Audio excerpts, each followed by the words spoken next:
سعید بن عبید اللہ ثقفی نے بیان کیا، ان سے بکر بن عبداللہ مزنی اور زیاد بن جبیر ہر دو نے بیان کیا، اور ان سے جبیر بن حیہ نے بیان کیا کہ کفار سے جنگ کے لیے عمر رضی اللہ عنہ نے فوجوں کو فارس کے بڑے بڑے شہروں کی طرف بھیجا تھا۔ جب لشکر قادسیہ پہنچا اور لڑائی کا نتیجہ مسلمانوں کے حق میں نکلا تو ہرمزان شوستر کا حاکم اسلام لے آیا۔ عمر رضی اللہ عنہ نے اس سے فرمایا کہ میں تم سے ان ممالک فارس وغیرہ پر فوج بھیجنے کے سلسلے میں مشورہ چاہتا ہوں کہ پہلے ان 3 مقاموں فارس، اصفہان اور آذربائیجان میں کہاں لڑائی سے شروع کی جائے۔ اس نے کہا جی ہاں، اس ملک کی مثال اور اس میں رہنے والے اسلام دشمن باشندوں کی مثال ایک پرندے جیسی ہے جس کا سر ہے اور 2 بازو ہیں۔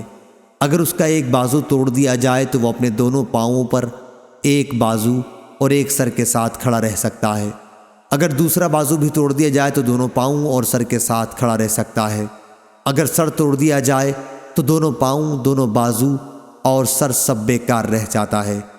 پس سر تو کسرا ہے تو ایک بازو قیصر ہے اور دوسرا فارس، اس لیے آپ مسلمانوں کو حکم دے دیں کہ پہلے وہ کسرا پر حملہ کریں۔ اور بکر بن عبداللہ اور زیاد بن جبیر دونوں نے بیان کیا کہ ان سے جبیر بن حیہ نے بیان کیا کہ ہمیں حضرت عمر رضی اللہ عنہ نے جہاد کے لیے بلایا اور نعمان بن مقرن رضی اللہ عنہ کو ہمارا امیر مقرر کیا۔ جب ہم دشمن کی سرزمین نہاوند کے قریب پہنچے تو کسرا کا ایک افسر 40,000 کا لشکر ساتھ لیے ہوئے ہمارے مقابلے کے لیے بڑھا۔ پھر ایک ترجمان نے آ کر کہا کہ تم میں سے کوئی ایک شخص معاملات پر گفتگو کرے۔ مغیرہ بن شعبہ رضی اللہ عنہ نے مسلمانوں کی نمائندگی کی اور فرمایا کہ جو تمہارے مطالبات ہوں انہیں بیان کرو۔ اس نے پوچھا آخر تم لوگ ہو کون؟ مغیرہ رضی اللہ عنہ نے کہا کہ ہم عرب کے رہنے والے ہیں، ہم انتہائی بدبختیوں اور مصیبتوں میں مبتلا تھے، بھوک کی شدت میں ہم چمڑے اور گٹھلیاں چوسا کرتے تھے، اون اور بال ہماری پوشاک تھی اور پتھروں اور درختوں کی ہم عبادت کیا کرتے تھے۔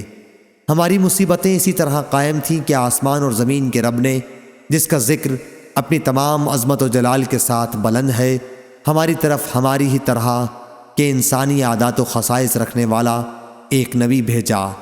ہم اس کے باپ اور ماں کو جانتے ہیں۔ اللہ کے رسول صلی اللہ علیہ وسلم نے ہمیں حکم دیا کہ ہم تم سے اس وقت تک جنگ کرتے رہیں جب تک تم صرف اللہ اکیلے کی عبادت نہ کرنے لگو، یا پھر اسلام نہ قبول کرنے کی صورت میں جزیہ دینا قبول کر لو۔ اور ہمارے نبی کریم صلی اللہ علیہ وسلم نے ہمیں اپنے رب کا یہ پیغام بھی پہنچایا ہے کہ اسلام کے لیے لڑتے ہوئے جہاد میں ہمارا جو آدمی بھی قتل کیا جائے گا وہ ایسی جنت میں جائے گا جو اس نے کبھی نہیں دیکھی، اور جو لوگ ہم میں سے زندہ باقی رہ جائیں گے وہ فتح حاصل کر کے تم پر حاکم بن سکیں گے۔ مغیرہ نے یہ گفتگو تمام کر کے نعمان سے کہا کہ لڑائی شروع کرو۔